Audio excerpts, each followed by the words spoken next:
Good evening, everyone, and welcome to the live stream. Hope you're all very well this evening. Sorry we had a problem yesterday, but back on the stream tonight, so hope everyone is doing great. So what we're going to talk about tonight, we'll talk a bit about what happened with the polling. So there's a new poll that's dropped that's, I don't know, claiming that Labour could win over 400 seats, 403 to be exact.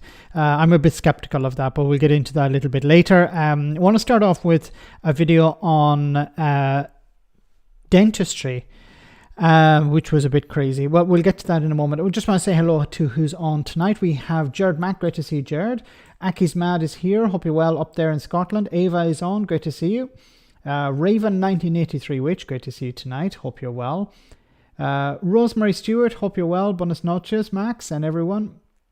Who else have we got? We've got DW, great to see you. Old Dog New Tricks, I love the name. We also have, let me see, 91 Leads, hope you're well. Great to see you. Chatty Rat, great to have you on, hope you're fine tonight.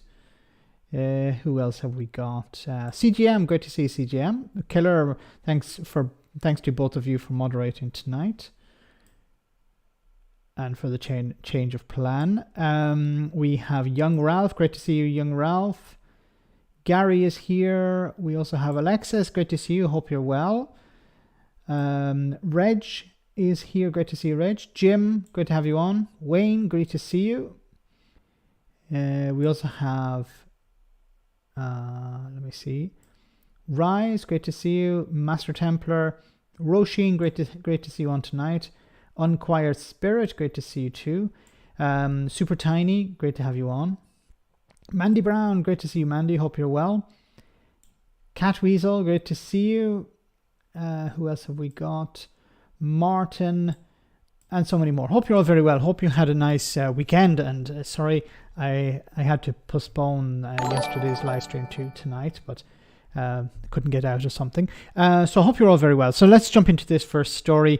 We have a super chat from someone, but it hasn't appeared on my stream yet. I'll get to that in a moment. So I just want to start off with this weird debate that took place on Jeremy Vine. Jeremy Vine, of course, bring on people like Carol Malone, who's an absolute headbanger, a journalist at the Daily Express. Yes. The Daily Express actually have journalists, can you believe? So she's somebody I've covered before. She's a Brexiteer and a bit of a headbanger. And she believes that, if children have bad teeth, well, it's the parents' fault. Let's hear what she has to say. I feel really strongly when I hear that kids age 5, the biggest reason they go into hospital for operations is because of rotting teeth, and they're going in there to have them yanked out. I'm sorry, but that's because their parents haven't taught them to brush their teeth. And I do think we've got to at some point take responsibility for our own bodies and what happens to them, and we've got to take responsibility for our teeth. And it stands to reason if you don't brush the teeth, they're going to rot, and if you haven't told your kids to brush their teeth are going to rot. And okay. First of all, it's not just the fact that teeth rot, not just because they're not being brushed, but because maybe they're not being seen to. So think about it from what there are so many people who can't access an NHS dentist at the moment, unless you have lots of money. Unless you have money, you can go privately. But if you can't access an NHS dentist or something equivalent in your respective country, if you're outside the UK, you're not going to be able to get your teeth checked. And if you can't get your teeth checked, then of course you're going to have problems. In the same way as, if you have a car and you don't do maintenance, after a while, it's going to create problems. Now, if there's no garages for the next 400 miles or something, well, I think in some cases it's the case of 40 miles in some cases for people not being able to access a dentist. Well, I'm getting lots of notifications. Not sure what that's about. Let me see if I can switch it off because it's getting a little bit annoying.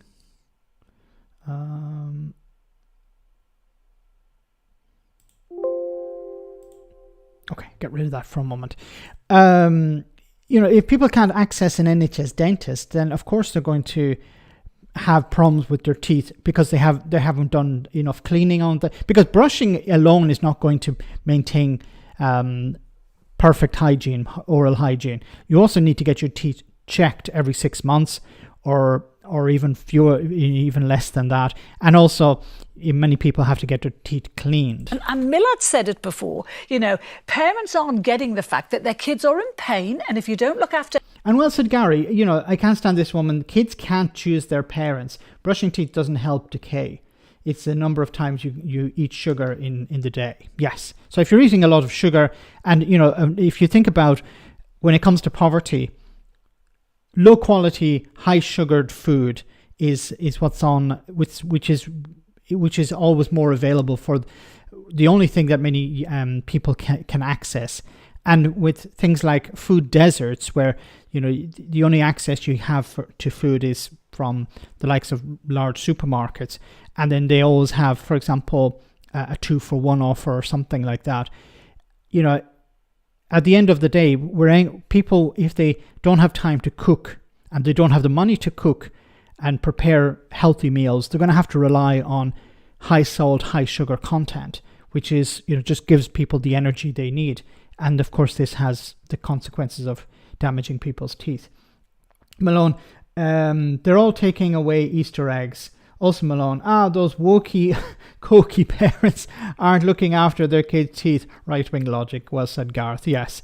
It's always a case of, you know, the government should be doing something. We should, but at the same time, parents should be doing something. You know, they're taking away the Easter eggs, but, you know, we want our Easter eggs, but we don't want children to eat them. The baby teeth, the second teeth are going to be affected. You have to we can't expect the government to do everything for us. And it's not expecting the government to do everything. It's expecting the government to make sure that there are facilities available for people to actually access a dentist. So there is a responsibility on the government to make sure that the public have access to dentists. If they don't have access to dentists, then you're going to have these consequences, and then you're going to end up having people going into A&E because they have to get a tooth removed because it's infected or because it's causing immense pain. And then this is a cost that's passed on. So if the government actually... These right-wingers, they don't want... You know, they want the government to crack down on people protesting. They don't want people protesting. They don't want people that right. But at the same time, they don't want the government interfering as they see it in people's lives. So it's okay to interfere in people's lives if they're protesting against something that she doesn't like. But as soon as it comes to looking after public health, no, I don't want the government involved. Brushing your teeth is the simplest thing you can do to stop tooth decay. Well, I hear you, Darryl. I think there is a truth in that. I think it betrays the complexity of it. I struggled when I was a kid. Why didn't they actually have a dentist on here? Like, why do they invite people on who have no understanding of what the situation is and just get them to comment on things? Like, Cara Malone is not a dentist. This guy, Daryl Morris, isn't a dentist. Neither of them are dentists. How did they know, like, what the right approach is to this? And if they had a dentist on, the dentist could say, look, this is the reason children have these problems, and part of it is probably due to the fact that they can't access a dentist, because the dentist will say this is what you need to be doing, and the dentist will provide preventative care as well. Anyway, that's enough of that, because that's just enough of Cara Malone. Let's move on to the main story. So the main story tonight, of course, is a new poll that has come out, and it points to a 403-seat win for Labour, which will be 154 majority, I believe, almost as big as the majority Tony Blair won in 1997. It's extraordinary. I mean, I'm sceptical, I have to say, the idea that Labour are going to win a Blair-style landslide because, of course, you think back to 97, John Major had lost his majority in Parliament, whereas now the government's still got a working majority of 50 or 60 in the House of Commons, and the government is winning votes by 70 every night. So, as Sir Keir Starmer rightly says, Labour do have a mountain to climb. Now, this poll suggests that the result will be worse than 97. What is worse is their prediction of 155 seats. In 97, the Tories won 165, but Labour won 418. So, in fact, the Labour majority was bigger then. It was 179. Other highlights, well, the Lib Dems up to 49. That's the sort of level they were at under Paddy Ashdown, Charles Kennedy and Nick Clegg. SNP losing 29 in Scotland down to 19. One of the flaws, I think, of this poll is that the question was asked, and as you say, it's a massive poll, nearly 19,000 people. If there was a general election tomorrow, how would you vote? Well, there's not going to be a general election tomorrow. It could be more than 6 months away. As Rishi Sunak was saying, campaigning in the northeast of England yesterday, he's still working towards the second half of this year. Now, when it comes to the SNP, I mentioned in another video, and I had to think about it after, and I think I was wrong when I said that support for the SNP has probably dropped. I think what's going to happen is you're going to have a lot of Tory voters in Scotland who will switch to Labour. So, if you have pro-union voters, they're going to switch to Labour. And I think there's also going to be some tactical voting in Scotland to keep the SNP out. So people who would normally vote Labour, they're going to vote Labour, okay. And there are people who normally would vote for the Conservatives, they're going to switch to Labour. So this is going to help Labour. And there's probably going to be tactical voting where Labour and the Conservatives will sit down and say, look, there's a chance for us, instead of splitting the vote, the unionist vote, let's work together and let's strengthen the unionist vote, and then we can try and take out the SNP. I think there's also the possibility that the new leadership of the SNP is under a lot of pressure within the... I don't know whether this is really the case or not, or it's just Westminster spin. But it seems Humza Yousaf is not, of course, as popular as Nicola Sturgeon was. Nicola Sturgeon was extremely popular, and she came out of when she came out of the pandemic in a much stronger position as well. So I think he has attempted to fill massive shoes, and he struggled. And I think over the last number of months and the last year, there have been a number of policies which have split certain wing within, or certain wings within the SNP. And the SNP is like, in a sense, a bit like Labour or the Conservatives, in the sense that it's a broad church. So you're going to have people who are united on the idea of independence, but you have small c Conservatives and you have socialists within the SNP who are, tolerating each other. But I think when it comes to polling, perhaps some of them are deciding, I'm not going to support the SNP this time around. But then, the real poll is the one that happens on polling day, on election day. So I don't know if we can read too much into the drop in support for the SNP. But I do think to be honest, I think there are problems within the party itself, because Humza Yousaf is not as popular as Nicola Sturgeon, and I don't think he commands as much support as she did. The SNP down to 19. I don't see them dropping to 19, but Labour poll lead is higher than Gove after rape. Separate. That's pretty high. Did you hear the story that Michael Gove was on someone's roof? When I saw the story, I saw the headline. I was like, is this some sort of piss take? Michael Gove was on his neighbour's roof. Allegedly, he got lost. As you do, How many times have you appeared on someone's roof? You go looking for the bathroom and you end up on someone's roof. I presume no drugs were involved. My goodness.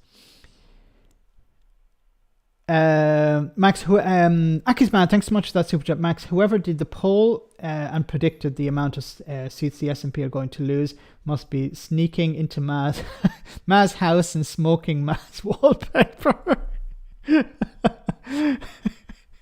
That's a new one, smoking wallpaper. Look, I don't think the SNP are going to lose that many seats. They might lose one or two, and I think it'll come down to tactical voting. So there's a possibility that if Labour and the Conservatives work together, they could deny the SNP a number of seats. I think that's possible. Because a lot of voters, so Tory voters, are going to switch to Labour. They're not going to switch to the SNP. And people who probably, and I think there are some perhaps Labour MPs are going to benefit from the swing in general to Labour. But I'm also skeptical of this idea that there's going to be a massive swing away from the SNP, because there isn't a massive swing towards Labour in the sense that it's more the case that people are swinging away from the Tories. So I don't see the Tories being, if in Scotland, while the incumbent, we saw it before, the incumbent is not being damaged in the same way as the incumbent is normally damaged. So we're not seeing we're seeing the Tories being punished in England, Scotland, and Wales, but not in Scotland and Wales, in England and Wales, but not in not in the same sense in Scotland, because they're not no. Let me start again. I'm confused. I'm confusing myself. So normally the incumbent in England would be the Conservatives, and they are being punished, but the SNP are able to avoid this problem because I think many people in Scotland are not blaming the SNP for the problems that the Scottish government face. They understand that it comes down to Westminster not providing the Scottish government with the funds it needs, or denying them powers to raise funds or to access funds. And some of the outcomes, for example, for the NHS are much better in Scotland than they are in England. I don't think the SNP will lose many seats, but also ain't no way Labour are going to work with the Tories this election. They don't need to. That's a valid point, yeah, Tim, that there's no need for Labour to work with the Conservatives. But I think on the ground there may be tactical voting taking place. But it's still early days. We'll have to wait and see. He hopes the economy will improve. The Tories will hope that all the undecided voters will come back to them, that Reform, who are at... I was going to ask you, what's happening on that? Reform are at 12% in this poll.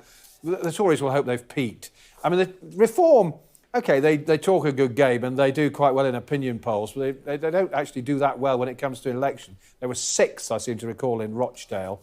They won't win any seats, as this poll confirms. Of course, potentially they can damage the Tories if they're up at 12%, which is the same as the Lib Dems. When it comes to Reform, they're not going to win any seats, but Reform can, especially where it's a knife edge, there's a chance that the Conservatives is struggling to hold on. Reform could push them over the edge, or in the sense hold them back from the edge, or push the Labour candidate over the edge, I should say. So I think it's definitely going to help Labour this time round. But I think also when it comes to those who don't know, how the hell can anyone not know at this stage? But anyone who doesn't know, it's not even going to help the Tories that much, because even if the full percentage of those who don't know where to vote for the Conservatives, they still wouldn't have enough. I mean, they will argue 12%, Lib Dems set to get 49 seats, Reform 12%, no seats. They're going to come second in a lot of seats, whereas the Lib Dems, you've mentioned some of the names there, that Godalming and Ash seat. Exactly, and this is the difference. So people don't seem to understand this, and Reform UK voters probably don't understand this. It's not 12%. It's not the 12% nationally that matters. It's the 12% or coming first in individual seats. So the Lib Dems are not running candidates everywhere. They're not focusing their campaigns everywhere. They're focusing their campaigns on specific seats. And I think Reform UK could actually win a seat if they poured all their resources into one or two constituencies. So if there was a seat where the Tories doing really badly, but terrible, in a terrible way, they could actually win that seat. But it would rely on pretty much all the Tory voters switching to Reform and Labour doing pretty poorly. But I don't see where that would be happening, because the only places where Reform could do well is in seats that used to be held by Labour. So those seats are naturally going to flip back to the Labour Party this time round after 2019. So where the big problem for Reform UK is that where their strongest position is in ex-Labour seats. But these seats are likely to flip back to Labour. The only way they could win seats really is in seats, positions where Labour are weak, the Tories are strong or were strong and now they're weak, but that's not really the case. And UKIP.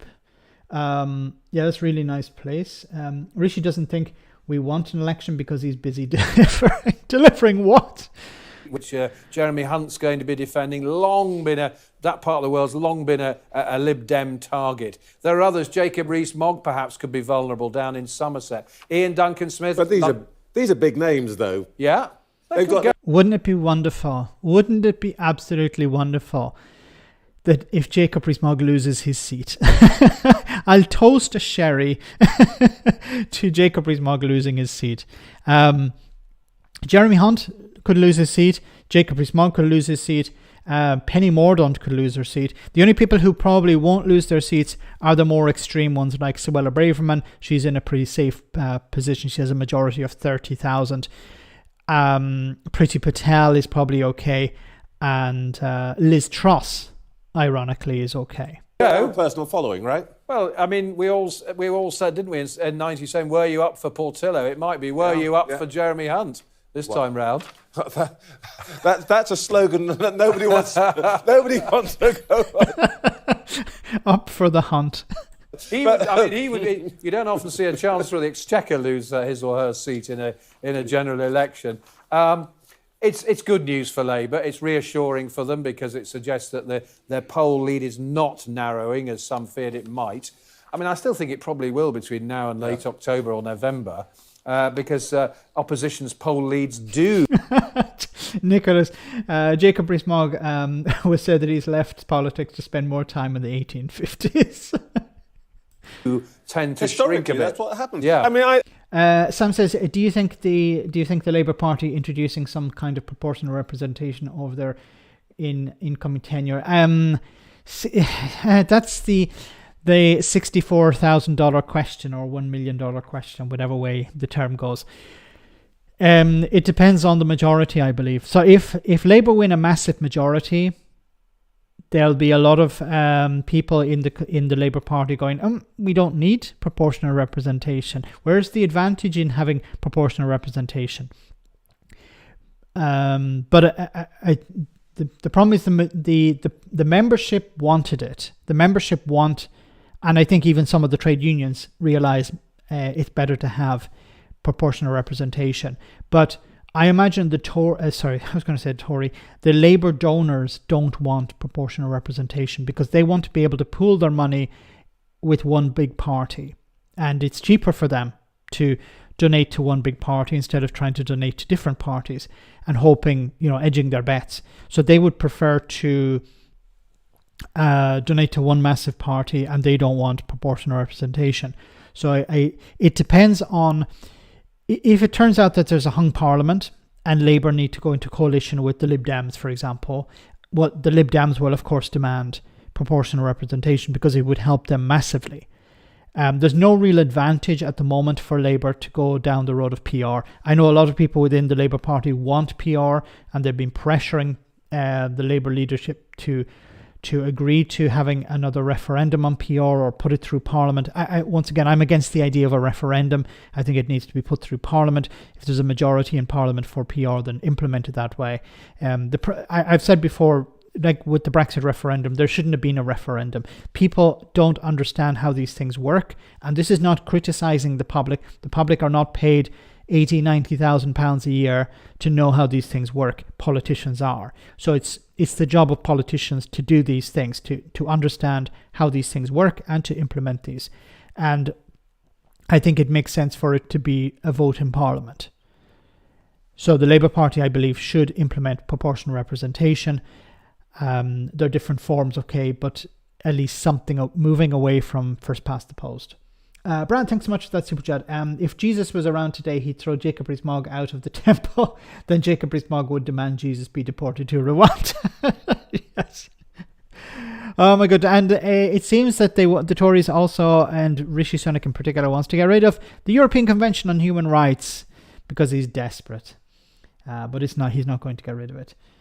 Gara, it's great to see you on the stream tonight. Thanks so much for that super chat. Gov on roof, eh? I was looking for crack. Well said. The building is crumbling. It's all this white stuff coming out from the walls. My goodness. I've been very struck at the stability of Labour. I mean, it's been 20 points all the way for the last year or so. Do you think this kind of polling is going to affect the decision that Rishi Sunak makes about the timing? Before we get to that, Eva says we have proportional representation in Belgium, and sadly it creates other issues. They don't always get things done. Yeah, and this is a concept. This is the downside of proportional representation. You end up with coalition governments, and you end up with parties who may not all agree, and you end up having governments. You could have like a number of governments after after election. A year after election, you could have 2 or 3 different coalition governments. But I think for democracy, it's better. Now, for strong, sound government, it's not always the best. But then if we look at proportional representation compared to first past the post, first past the post in the UK in the last number of years, you have people like Boris Johnson in charge, Liz Truss in charge, Rishi Sunak in charge. This is a direct consequence of first past the post. So it doesn't deliver strong and stable government. But it is through first past the post. But under PR, at least you don't end up having to hold your nose and vote for the least terrible party. You end up being able to vote for a party that is closer to your own ideology. Probably not. What it will do is give those pesky Tory backbenchers, those mutineers, give them more cause to say, he's got to go. But I think the danger time for Mr Sunak, obviously, is after May the 2nd. That, I think, will perhaps be a better guide to where voters are when you've got local elections, mayoral elections. Will the Tories hold on to Andy Street and Lord Houchin? In the West Midlands, Andy Street, where the Prime Minister was, Teesside. What about the Blackpool South by-election? How will that one go? Will Reform make any inroads there? It's a big pro-Leave seat. I think we'll learn probably a bit more from real voters casting their votes. I mean, I'm slightly sceptical about this poll, as I say. And I also think Reform rather overperform in polls and underperform when it comes to the actual votes. I agree 100%. I think Reform have actually run out of steam. And what this may result in is Nigel Farage jumping on board to try and save the party. Or he may not jump on board because he wants to save his reputation, whatever reputation he has. So it may be a case of, I think with Reform, they're doing well in the polls, but when it comes to actually getting people to come out and vote for them, they're not doing very well. And that's in by-elections. Normally in by-elections, they should be able to pour huge amount of resources into the by-election, have people like Ben Habib, who's quite infamous also. He should have been doing much better. He had predicted that he would win Wellingborough. Of course, there was no evidence to support that. But if Reform are not doing well with big names and in by-elections, then they're going to do really poorly at the general election because they're going to have to spread all the resources over hundreds of constituencies. And I think what will be interesting is to see at the local election how Reform UK do. If they do really poorly, this could help Rishi Sunak and it may help him stay in power. But I think the Tories are going to do pretty poorly anyway. So the real crunch time will be the 2nd of May. Here's some more reaction to that polling. Just been handed details of the latest MRP, that is seat-by-seat polling done by YouGov, for what they expect the general election result to be were it to be held about now. I mean, can we get this firmed up, please? Because I can't believe these figures. Is this right? Is this a late April Fool's? I'm going to bring you the details of the latest MRP poll. It's one poll, but my God. So this is the latest poll, MRP, so seat by seat, by YouGov, conducted in the last few weeks, and is separate to the one they conducted in January.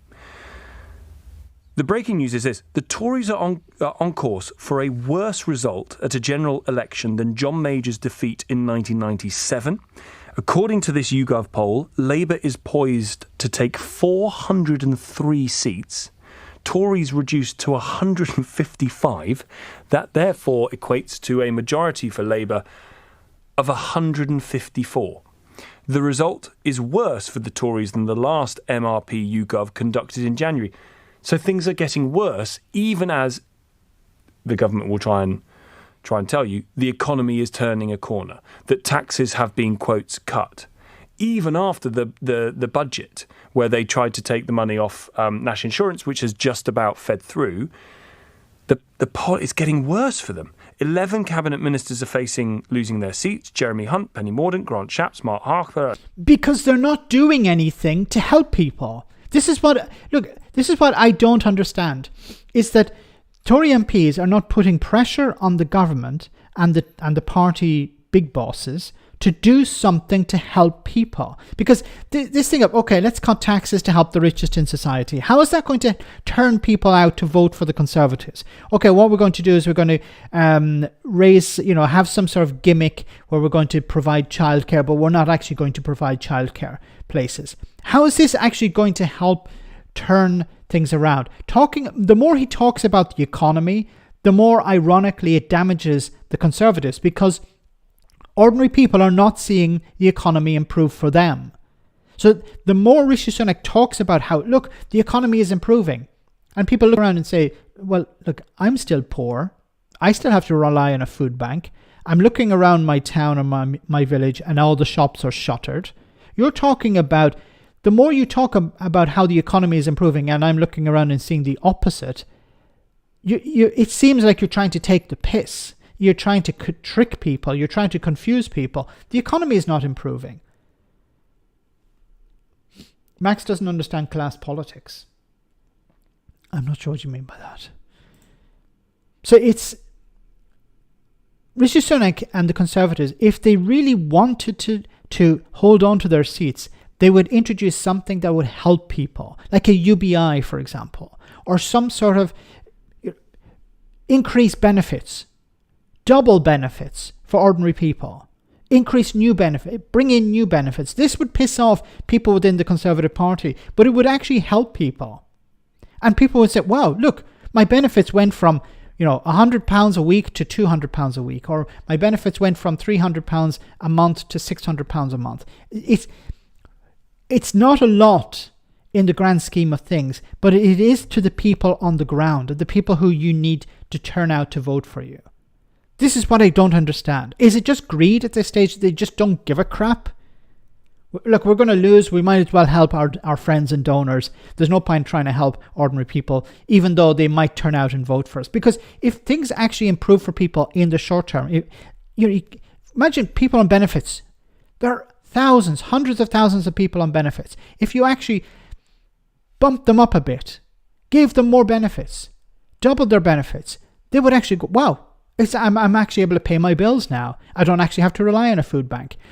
Would it improve their situation dramatically? No, but it would turn the corner a little bit. It would help people out of the dangerous situation that they're in, the desperate situation that they're in. But no, they would prefer to funnel more money to their friends and donors. Because I think that's what the Conservative Party in its current manifestation exists to, in its current state exists to achieve. That's their primary goal, just to funnel money into the private sector. It's not actually to win elections. It's just to funnel money into the private sector. Short, blah, blah, blah. There'll barely be an opposition left. That is absolutely incredible. A bigger defeat than 1997 is what the latest YouGov MRP poll is currently suggesting. No, it wouldn't actually. It's not as big as the majority that Tony Blair won in 1997. But there are two ways of looking at this. Labour will win a massive majority. It's almost guaranteed at this stage. But what will they do with it? This is the important question. What is Labour going to do when they enter power? Are they going to grow the economy? I don't know how they're going to grow the economy because, well, to grow the economy, you need workers. And you can't grow workers out of nothing. You need to import workers from abroad. You need to have people working in industry. How are you going to get people working in industry? Then you're going to have to change the immigration system. You're going to have to attract people. You're going to have to pay workers more. Doctors and nurses in the NHS, if you want to bring down the waiting list, you need to pay them more, provide them better conditions, and you have to bring in workers from abroad. It's the only way really to bring down the waiting list, because you can't wait 7-8 years to train up GPs. You can't wait 4 or 5 years to train up nurses. You need to do it. You need to resolve this problem straight away. And the only way to resolve the problem is to bring in workers from abroad. You need to change the whole narrative when it comes to immigration. You have to sell immigration as something positive. And it seems Labour don't want to go down that road, at least at the moment. They don't want to talk about immigration in a positive way. There are some MPs, some Labour MPs and councillors and members of the Labour Party who will talk about immigration in a positive way, but you're not hearing from it from the top in this way. It's generally outliers. Interesting for the Conservative Party, and it will fuel further, I think, WhatsApp groups firing up within Conservative. Brad, it'd be hilarious if the Tories lose so badly that they become champions for PR. It's possible. It's actually possible that they could become champions for PR, because they would see it as a way for them to win power. A lot of the Tories just care about being in power. They don't care about how they achieve that. They just want to get into power. That's why so many of them backed Boris Johnson. They hated Boris Johnson. They thought he was a clown, but they realised he's our path to power. So we get on board the Boris bus. Same with Brexit. How many Tory MPs were Remainers, realised that Brexit would be a bad idea, and as soon as the vote came in, I'm fully behind Brexit, and engaged in all sorts of mental gymnastics to show how they truly believed in Brexit all along.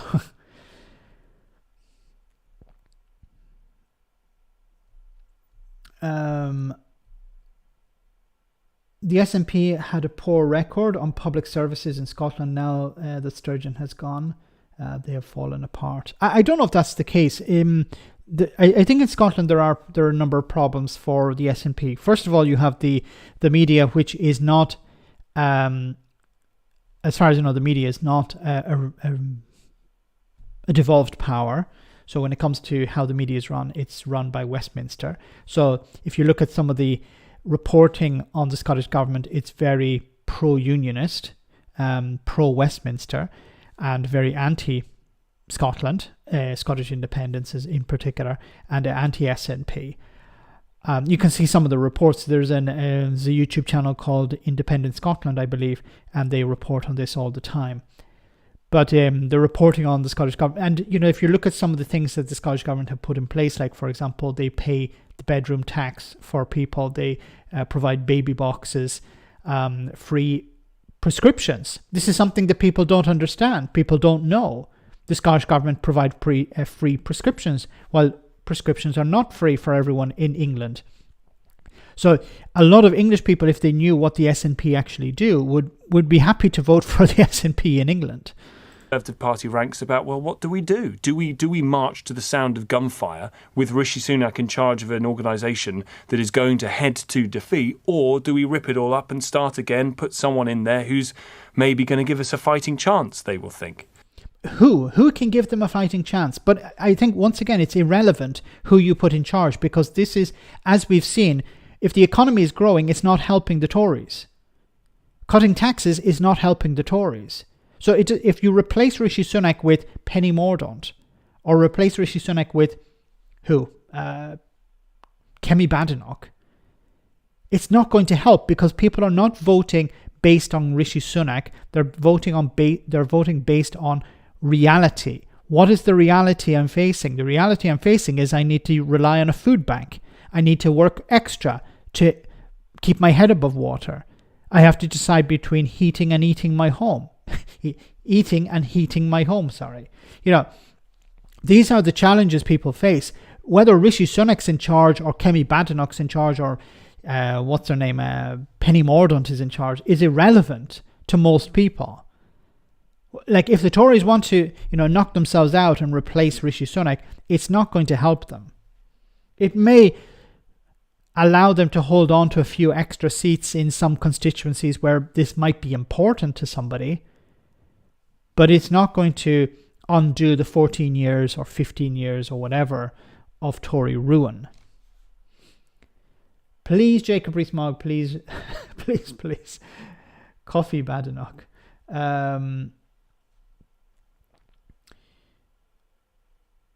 Anyway. We're about halfway through the stream, a bit more than halfway through the stream. So let's just take a short comedy moment. Hope you enjoy this, and we'll be back in just a jiffy with more serious stuff.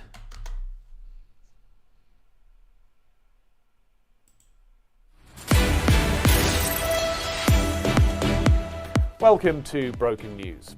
Some news just coming into us, and 2 male celebrities have decided to start a new podcast. The innovative and unexpected move comes after both men realised there was lots of money to be made for very little effort. Our reporter has more.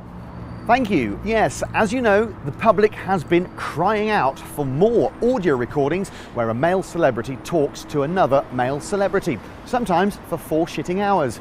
In a new podcast called Just Some Famous Guys Doing Some Banter About Being Dads or Something, this pair say they've taken inspiration from the 4 million British men who've also started a podcast chatting unscripted shit with a mate who's slightly off mic.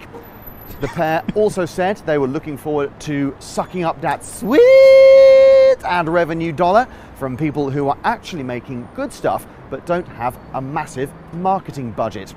There has been some criticism, as some experts have claimed that podcasts should be more than just 2 mates dicking around, while their management company pays for them to hoover up industry awards. But despite some pushback against the podcast format, supporters say it gives the opportunity for wildly different and diverse political thought, such as the centrist Ed Balls speaking to the centrist George Osborne, or the centrist Rory Stewart speaking to the centrist Alistair Campbell. And you can hear more about that in our new podcast, The Rest is Podcasts, which is out now. Back to you. Thank you. That's all from Broken News, isn't it? Is it? Wish you wasn't, but there we go. You're up to date now. Your mum's up to date. This podcast was brought to you by Squarespace. No, great site to be fair. Yeah, your mum's a great website.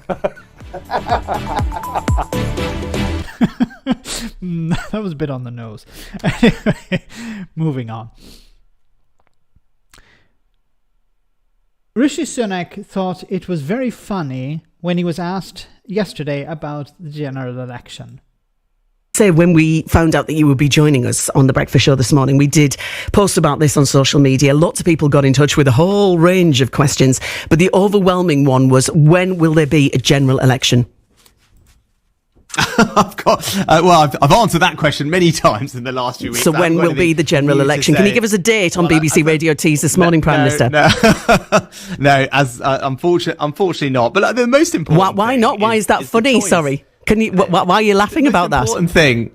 Well, because there's a way that we'd announce general elections and it would be done in the formal and official way. And I think that the most important thing is the choice at that election. And look, we've had a... Say when we found out the...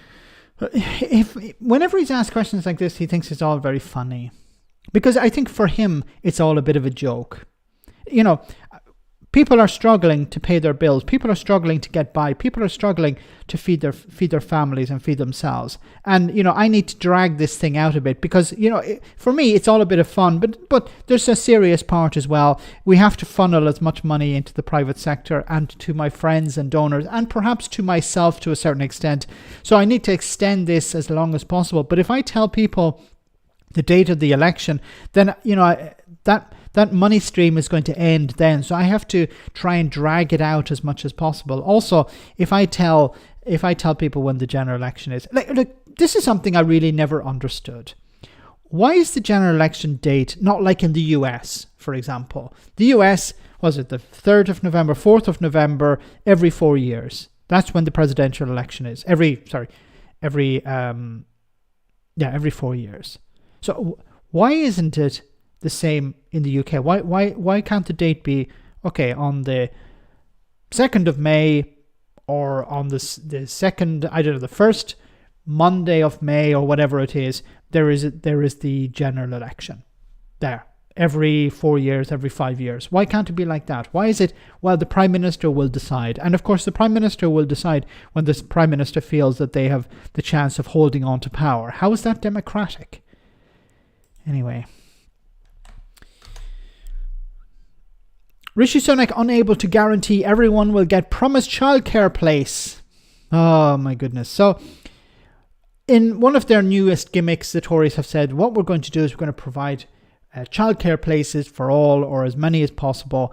Well, it doesn't seem to be the case after all. Eligible parents and carers of two-year-olds are now entitled to 15 hours of funded childcare per week as of the 1st of April, with further extensions planned. The policy was announced in March last year and has been rolled out as the government lags significantly behind Labour in the opinion polls ahead of the upcoming general election. But there have been concerns raised about the ability for the sector to absorb the uptick in childcare places with the government, which the government wants to offer. Asked whether he could guarantee everyone who wanted a place would get one, Prime Minister Rishi Sunak was unable to provide a concrete assurance. He said he told BBC Radio Newcastle that it was really important to build capacity in the sector. So what you're doing is you're saying we're going to provide childcare places, and the sector has said we don't have the staff. In some cases, we're actually closing down because we don't have the money either. So the Tories are saying we're going to create this new initiative, but we haven't actually thought it out very clearly. We haven't actually thought through whether the sector has the staff and they have the resources. Are we going to provide them with the staff? Of course we're not. Because in many cases it would require foreign workers, and we don't want foreign workers coming in and doing these jobs. We want British people to do them, but we can't find British people, so we're just going to do nothing. This is part of the problem here. You can apply this to pretty much any sector. The Tories say we're going to create high-paid, high-skilled jobs, but then nothing appears, and they have no plan to achieve this. So they say, yeah, we're going to create child care places. See, this is something that they should have actually tried to roll out 14 or 15 years ago. Well, 14 years ago. You notice a lot of these gimmicks come at the end. Oh, there's an election around the corner. Let's roll out some new initiative. Childcare has been an issue for the last 10 years at least, and they haven't tackled it at all. But now at the last minute, they're saying, yeah, we have a plan. And then when it actually comes in contact with reality, there isn't the staff and there isn't the resources. Unable to provide any concrete except rack. Rwanda is failing. Tories need to create a new victim. Step forward. The homeless, yes. Not like they can punish them at the box with the no voter ID. Rather put them in prison than see the landlord rents drop. This is, it would be cheaper to put homeless people in homes than to put them in prison. And for society, it would be better to put homeless people in homes than to put them in prison. Like many people who are homeless have mental health issues. And the worst place you could put somebody with mental health issues, of course, is in prison. So you're just going to make the situation worse, and then this is an extra cost that you're going to have to pay later on when the people come out of prison. But also the idea of putting people in prison because of a situation that they're not in control of, or putting people in prison because they smell. Like, you don't provide any resources, any services, any facilities for homeless people, and then they smell, and then you say, well, what we need to do is put people in prison because they smell. Put homeless in hotels. There needs hotels, like, as a temporary measure, yes, but homeless people need to be provided with reasonable accommodation, reasonable homes, so they can rebuild their lives. I've seen initiatives like this in Finland, where they were able to eliminate homelessness because they actually provided homeless people with homes. quality homes where they had access to a community. If they had mental health issues, they were able to access counsellors and psychologists, so they were able to help them with their mental health issues and help them rebuild their lives. And then they were able to get jobs, and they were able to build a better life for themselves. This is what homeless people generally want. They don't want to be on the street. They don't want to be sleeping in corridors, in hallways, in doorways. They want real support.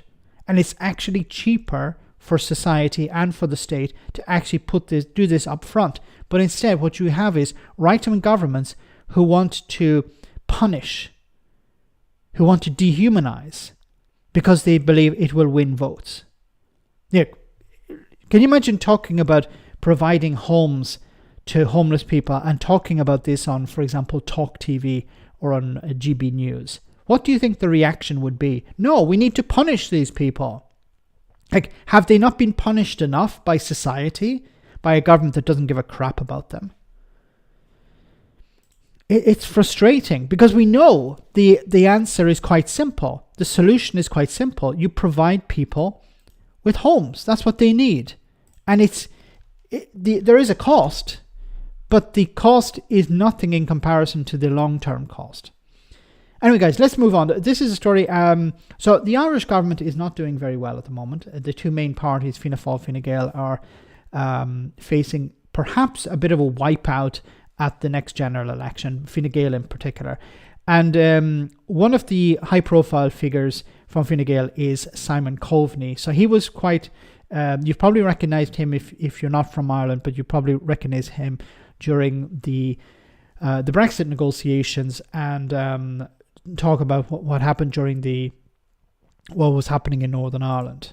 Fine Gael needs renewal. You know, we're going to go into the next general election hoping to be in government for a fourth term. And I think... You're not going to be in government for a fourth term. Fine Gael are not going to be in government again, unless they're able to work out something with the other main party, Fianna Fáil. But it's looking more and more likely Fianna Fáil will go into maybe a coalition with Sinn Féin. Because people are tired of the government. They want change. They realise, look, this government is not delivering. Party needs to find a way of renewing itself, refreshing itself, bringing forward new faces, new voices, new ideas.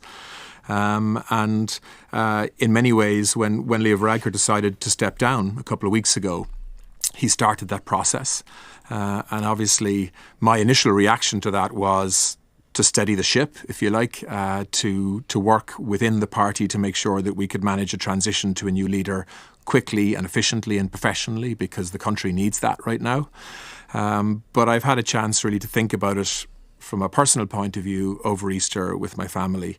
And for me, you know, as I say, I've had an amazing 13 years at the centre of government. And I think we've got lots of ambitious talent in the party, and I'm going to now make it a bit easier. It may have happened anyway, I don't know. Mm-hmm. Okay, what people, like in Ireland, like in the UK, people are crying out for change. And in Ireland in particular, the housing crisis is what's going to be the end of Fine Gael, at least this round of Fine Gael. Gary says, I'd be suicidal if the Tories were elected again. I don't see the Tories being elected again. I think it's a very slim chance of that happening. It's not impossible, but it's very slim because unlike 1997 and 1992, it's not so much... In 1992, Labour were expected... The polling was pointing to Labour winning, and they didn't. But in 1997, there was a huge amount of enthusiasm for Tony Blair and New Labour, and if this was emulated on Keir Starmer now and the Labour Party at the moment, you would see an even bigger majority, I think. So the fact it's a Tory election, this is what it's about. So the general election would be, I keep saying it's a referendum on the last 14 years. Are people happy with that? No, they're not. And you can look at the by-elections. If there was a chance that the Tories would hold on to power, we would see something happening in the by-elections. Maybe some of the by-elections going their way, some of them not. But all of them, massive majorities have been overturned because people are tired of the Tories. That's but it's important that when Labour get into power, that they actually do something. And my concern is that they will not. Part of it is because they just want to continue a lot of the Tory policies. When it comes to growing public services, this will require radical action, and we're not hearing anything radical or anything significantly radical or radical enough from Labour at the moment. Guys, I want to move on. So this is about the airstrike that took place a few days ago in Gaza, where a number of aid workers were killed. The more we hear about this story, the worse it seems to be. There were 3 attacks carried out on a convoy. The convoy had been marked. The vehicles had been marked as a charity, as aid workers. But the IDF, the Israeli Defense Force, attacked that convoy anyway. The response from the excuse given was that it was a mistake.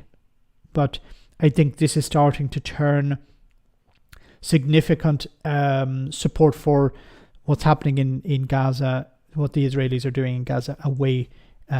Is turning against the Israeli government at the moment. Well, this is one kitchen of security personnel. There was James Henderson, a 33-year-old former serviceman from Cornwall. He served in the Royal Marines for 6 years before pursuing a career in special security, like the job he was doing in Gaza. Described as one of the kindest, toughest and most loyal men by his local rugby club. James Kirby, who was 47 from Bristol, was an army veteran, having served tours as a rifleman in Bosnia and Afghanistan. In a statement, his family said despite the risks, his compassionate nature drove him to offer assistance to those in dire need. And John Chapman, a former SBS commando in the British Royal Navy. The 57-year-old father left the services to also work in the security sector. His family in Poole said he was loved by many and will forever be a hero. Well, the 3 men all worked for a security company called Solace Global, based in Dorset. One of its directors, Matthew Harding, told us what their deaths mean for such operations. The first and foremost, we think of the families and the loved ones and friends and colleagues of the 3 men who died, and the impact on them personally is very significant. The impact on operations is that we will clearly and have clearly taken a very close look at all of our planning, our risk control measures and our activities up to, during and after the event. I think the majority of people working in this industry are either ex-military or ex-law enforcement and have a lifetime of experience of operating in this type of environment before they embark on this type of career. I think this is turning, it's sad in a way that what we're doing is we're focusing on these deaths, and we're not focusing on so much media attention on the 33,000 people who have been killed so far in Gaza. But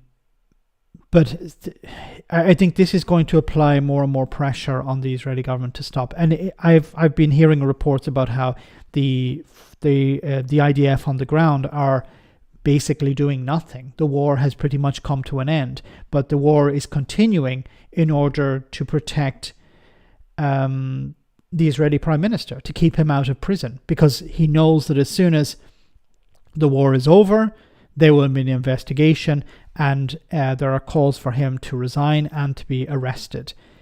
So it seems to be a case of prolonging the war for as long as possible in order to protect him, which is disgraceful. And it seems that the attack, when it took place, it maybe is designed to end aid to the Palestinian people, to end aid in Gaza and to starve the public there.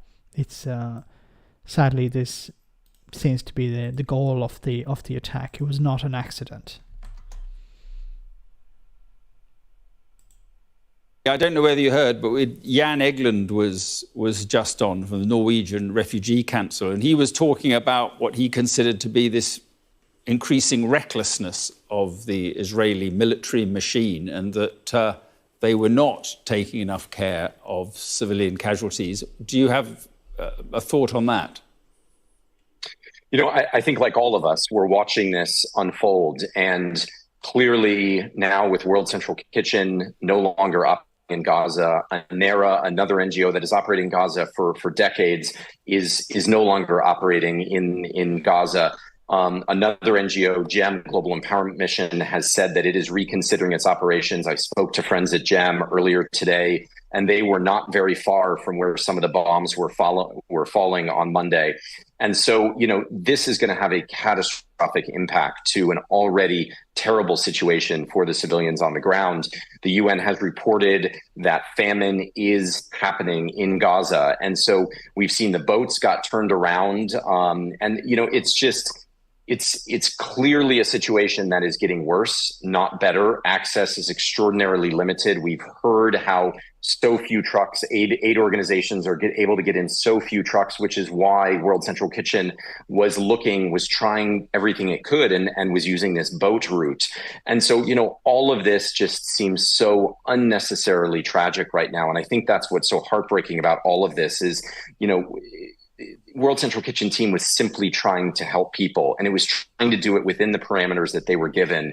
And this was the result. And just, it's so impossible to wrap our heads around what has taken place, but we're trying to do our best to remember those who, were so special, so special. And as was pointed out there, the ones who are going to continue to suffer are the Palestinian people, because they won't have access to the aid that they need. And what's extra egregious about this is that the IDF had the charity had organized World Central Kitchen, had spoken to the IDF and said, look, we want to go into this area, and the IDF said, yeah, go ahead. So it's not they went without permission. You can't actually access Gaza without the permission of the IDF, and it was an IDF strike. 3 strikes, it seems. Guys, we're almost at the end stream. I just want to cover one final story before we finish. Perhaps it's good news for London. Sadiq Khan aiming to create 150,000 high-quality, well-paid jobs by 2028. So it says Sadiq Khan, the London mayor, is to launch a plan to create 150,000 high-quality, well-paid jobs by 2028. The plan will be unveiled by Khan on Wednesday, alongside the Shadow Chancellor Rachel Reeves, who will declare that a Labour administration will reset the relationship between national government and London. Khan, who's seeking to boost his re-election campaign ahead of the London mayoral contest on the 2nd of May, will unveil what he is calling a London growth plan, which he says will be developed in close collaboration with councils, businesses and trade unions. It includes asking the Mayoral Fund for London, a charity that champions opportunities for young Londoners from low-income backgrounds, to work with the private sector partners to help poorer people get into the jobs market. So if this actually succeeds, this will be a wonderful thing. It would be wonderful for London, of course, but it needs to be something emulated in other parts of the United Kingdom, because something that the Labour Party have said, which was good about Boris Johnson, was his plan to level up, which I think was actually a Labour plan originally, but they had commended Boris Johnson for levelling up the North, levelling up Britain. So this is something that needs to be done as well. So this isn't about immigration. This is about training up young people, providing opportunities for the poorest people in society to have access to high skills and get well-paying jobs in London, which is, of course, as we look at the UK economy, there are 2 parts which are growing. Ironically, Northern Ireland, and the other part of the United Kingdom that is growing at the moment is London.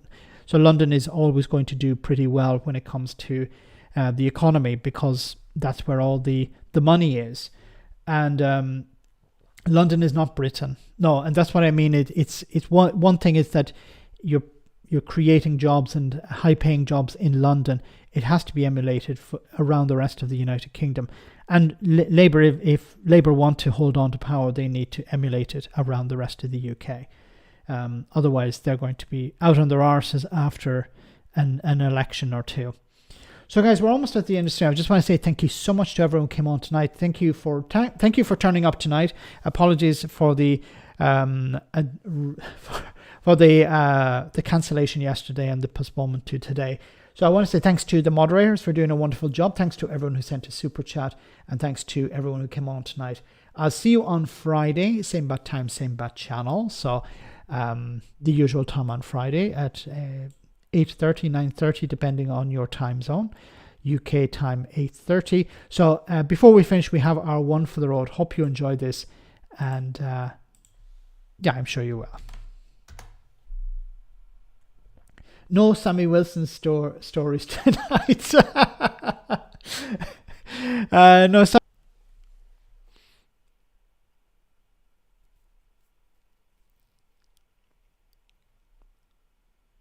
Hey, started again.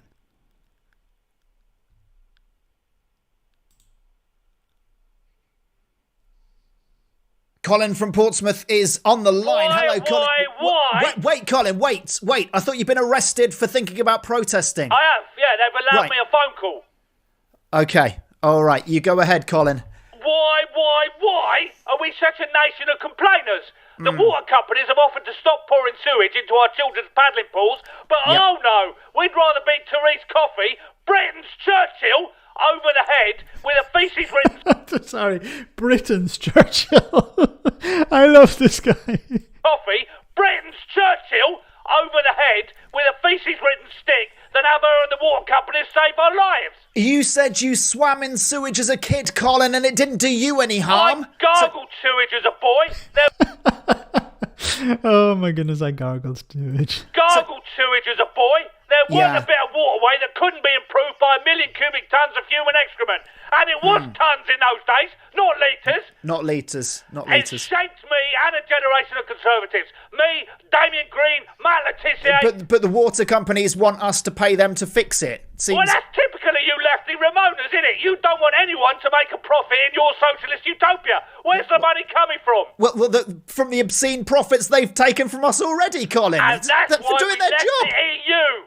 So that honest companies can free themselves from Stalin's shackles of regulation and let us pay twice for a service if they feel it's right. Jacob Rees-Mogg, you crack on, fella. Let them pay twice and rid ourselves of the skid mark of the anti-growth coalition once and for all. Clean water is not a basic human right.